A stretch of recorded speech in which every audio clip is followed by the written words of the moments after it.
Hello students, இன்னைக்கு question என்னன்னா show that the following argument is valid. Every microcomputer has a serial interface port. Some microcomputers have a parallel port. Therefore, some microcomputers have both serial interface port and parallel port. So இதான் question. இப்போ என்னன்னா argument is valid. அதுதான் இப்போ நம்ம check பண்ணணும். argument valid ஆன்னு. என்ன argumentனா every microcomputer has a serial interface port. Second argument என்னன்னா some microcomputers have a parallel port. Next therefore na conclusion என்னன்னா some microcomputers have both serial interface port and parallel port. இப்போ கொஸ்டின்ல வந்து every அப்புறம் some இங்கே ஒரு some கேட்டிருக்காங்க. So some every all இப்படிலாம் வந்ததுன்னா நம்ம குவான்டிஃபயர்ஸ் யூஸ் பண்ணணும். ஸோ குவான்டிஃபயர்ஸில் 4 விஷயம் தெரியணும். ஒன்று என்னென்னா for all x P of x. For all x P of எக்ஸை வந்து பி ஆஃப் ஏன்னு எழுதலாம், meaning universal specification. Next there exist x P of எக்ஸை வந்து பி ஆஃப் ஏன்னு எழுதலாம், அது existential specification. Next P of A for all மாத்தலாம். For all மாத்தினா universal generalization. P of A there exist மாத்தலாம். There exist மாத்தணும்னா existential generalization. So there exist னா existential, for all னா universal. So இந்த 4 விஷயம் தெரியணும். Next ஒரு tautological implication தெரியணும். என்னன்னா P to Q can be written as Q. இந்த P cancel பண்ணீங்கன்னா இந்த Q மட்டும் வரும். So P and P to Q is Q. Next question வரலாம். கொஸ்டின்ல என்ன கேட்டிருக்காங்கன்னா every micro computer. So micro கம்ப்யூட்டர்ன்ற வேர்டு இருக்கு. நெக்ஸ்ட் சீரியல் இன்டர்ஃபேஸ் போர்ட் இருக்கு. நெக்ஸ்ட் அகெயின் மைக்ரோ கம்ப்யூட்டர் இருக்கு. நெக்ஸ்ட் பேரலல் போர்ட் இருக்கு. நெக்ஸ்ட் அகெயின் மைக்ரோ கம்ப்யூட்டர் இருக்கு. அப்புறம் serial interface port, parallel port. அப்போ இதில் 3 விஷயம் இருக்கு. ஒன்று மைக்ரோ கம்ப்யூட்டர், இன்னொன்று வந்து சீரியல் இன்டர்ஃபேஸ் போர்ட்டு, இன்னொன்று பேரலல் போர்ட். ஸோ நான் கன்ஸ்ட்ரக்ட் பண்ணிக்கிறேன். ஃபஸ்ட்டு எம் ஆஃப் எக்ஸ் எடுத்துக்கிறேன். எம் ஆஃப் எக்ஸ் என்னன்னா எக்ஸ் வந்து is a micro computer. Next X of X எடுத்துக்கலாம். எஸ் ஆஃப் எக்ஸ் என்னன்னா X has a serial port. Next P of எக்ஸ்ன்னு எடுத்துக்கலாம். X has a parallel port. So X micro computer has a serial port, அப்புறம் micro computer has a parallel port. So இந்த 3 விஷயம் இருக்கனால இந்த 3 ஸ்டேட்மெண்ட்டை construct பண்ணிக்கோங்க ஃபஸ்ட்டு. நெக்ஸ்ட் ப்ரெமிசஸ் எழுதணும். ஸோ ப்ரெமிசஸ் என்னன்னா ரெண்டு ஸ்டேட்மெண்ட் இருக்கு. ஃபர்ஸ்ட் ஸ்டேட்மெண்ட் என்னன்னா every micro computer has a serial interface port. Second statement என்னன்னா second premises some micro computers have a parallel port. So தேர்ஃபோர்ன்றது கன்க்ளூஷன். இப்போ கொஸ்டின்ல என்ன இருக்குன்னா எவ்ரி. ஸோ எவ்ரினா மீனிங் என்னன்னா ஃபார் ஆல். ஸோ எவ்ரின்னு இருந்ததுனாலே நம்ம ஃபார் ஆல் எக்ஸ் யூஸ் பண்ணணும். ஸோ உள்ளே வந்து இம்ப்ளைஸ் யூஸ் பண்ணணும். ஸோ எவ்ரின்னும் போது for all X, micro computer வந்து M of X, next serial interface port வந்து எஸ் ஆஃப் எக்ஸு. அப்போ ஃபஸ்ட்டு ஸ்டேட்மெண்ட் என்னென்னா premises for all X M of X to S of X. இதுதான் first statement. இப்போ next ஸ்டேட்மெண்ட்ல சம்முன்னு இருக்கு. சம்முன்னு வேர்டு வந்ததுன்னா தேர் எக்ஸிஸ்ட் எக்ஸ் யூஸ் பண்ணணும்.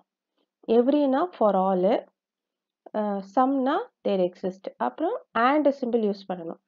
எவ்ரினா இம்ப்ளைஸ் சிம்பிள் யூஸ் பண்ணணும். சம்னா அண்ட் சிம்பிள் யூஸ் பண்ணணும். So some micro computers have a parallel port. So some microcomputers have a parallel port. So there exist X, microcomputers என்றது M of X and parallel port என்றது P of X.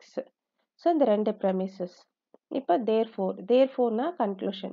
Conclusion என்ன sum na என்ன சொல்லியிருக்கேன் there exist X. Next and use பண்ணணும். So there exist X, microcomputers இருக்கு. So their conclusion என்ன there exist X. So microcomputers-னால M of X. Next and next என்ன இருக்கு both serial interface port and parallel port. ரெண்டு போர்ட்டும் இருக்கு. So S of X and P of X. So இதுதான் conclusion. இப்போ இந்த கன்க்ளூஷன் தான் ஃபைண்ட் அவுட் பண்ணணும். ஸோ நம்ம ஸ்டெப் ஸ்டார்ட் பண்ணலாம். ஸோ ஃபர்ஸ்ட் ஸ்டெப் என்னன்னா, ஃபர்ஸ்ட் ப்ரெமிசஸ் எடுத்துக்கலாம். எந்த ப்ரெமிசஸ்னாலும் எடுத்துக்கலாம். நான் ஃபர்ஸ்ட் ப்ரெமிசஸ் எடுத்துக்கிறேன். For all x m of x to s of x. So this is by premise. அதனால Pன்னு எடுத்துக்கலாம். இப்போ செகண்ட் ஸ்டெப்பை ஃபார் ஆல் எக்ஸை வந்து நம்ம வந்து ஸ்பெசிஃபிகேஷன் கொடுத்துக்கலாம். m of a to s of a. So m of a to s of a நான் rule T tautological implication use பண்ணுறேன். ஸ்டெப் 1 சேஞ்ச் பண்ணுறேன். Universal specification. So universal for all P of a எழுதணும். அதே மாதிரி m of a to s of a. So universal specification பண்ணுறேன். Next third step என்னன்னா, இப்போ அடுத்த ப்ரெமிசஸ் எடுத்துக்கோங்க. அடுத்த ப்ரெமிசஸ் என்ன இருக்குன்னா, there exist x m of x and p of x. So இது வந்து ஒரு ப்ரெமிசஸ். ஸோ அதனால Pன்னு எடுத்துக்கலாம். இப்போ தேர் எக்ஸிஸ்ட் என்ன பண்ணலான்னா, m of a and p of a. So tautological implication use பண்ணுறேன். ஸ்டெப் 3 சேஞ்ச் பண்ணுறேன். ஸ்பெசிஃபிகேஷன் எக்ஸிஸ்டென்ஷியல் ஸ்பெசிஃபிகேஷன் யூஸ் பண்ணுறேன். இப்போ ஸ்டெப் 5, 6 என்னன்னா, இந்த m of a and p of a and இருக்கா, அதை பிரேக் பண்ணிக்கலாம்.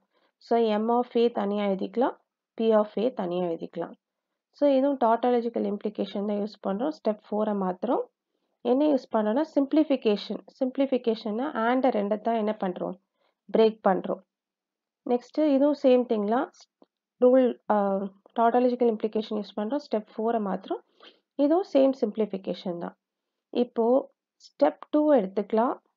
நெக்ஸ்ட்டு ஸ்டெப் 5 எடுத்துக்கலாம். P to Q can be written as இந்த P கேன்சல் ஆகி Q எழுதலாம். சேம் திங் இதில் m of aவும் இந்த m of aவும் கேன்சல் பண்ணோன்னா என்ன கிடைக்கும்னா s of a கிடைக்கும். ஸோ இதுவும் tautological implication தான். ஸ்டெப் 2வும் 5 யூஸ் பண்ணுறேன். P and P to Q can be written as Q. That's step 7. Step 8 என்னன்னா, 7, 6, next 5 மூணுத்தையும் என்ன பண்ணுங்கன்னா கன்ஜெக்ஷன் பண்ணுங்க. கன்ஜெக்ஷன்னா and பண்ணுங்க. So m of a. Next நான் 7th ஸ்டெப் எடுத்துக்கிறேன், s of a. Next 6th step எடுத்துக்கிறேன், p of a. எல்லாத்தையும் and பண்ணும். மூணுத்தையும் and பண்ணுறதுனால அந்த ஸ்டெப் என்ன, கன்ஜெக்ஷன். ஸோ 5, 7, 6 யூஸ் பண்ணுறேன். கன்ஜெக்ஷனை and பண்ணுறேன். இப்போ இந்த and வந்து என்ன பண்ணலாம், ஸ்பெசிஃபிக்காக இருக்கிறத வந்து there exist x m of a பதிலாக m of x and s of x and p of x. So இது rule T. I am changing the step 8. So இது என்னென்னா எக்ஸிஸ்டென்ஷியல் ஜென்ரலைசேஷன். ஏவா இருக்கிறத ஜென்ரலைசேஷன் பண்ணியிருக்கேன். So existential generalisation. So step 9 பாருங்கள். Step 9 தான் நம்மளுடைய கன்க்ளூஷன். அப்போ இந்த கன்க்ளூஷன் கிடச்சிருச்சா? அப்போ conclusion கிடச்சிருச்சுன்னா therefore the argument is valid. So the argument is valid. Meaning some microcomputers have both serial interface port and parallel port. That's all. Hence we solved. Thank you students. Have a great day.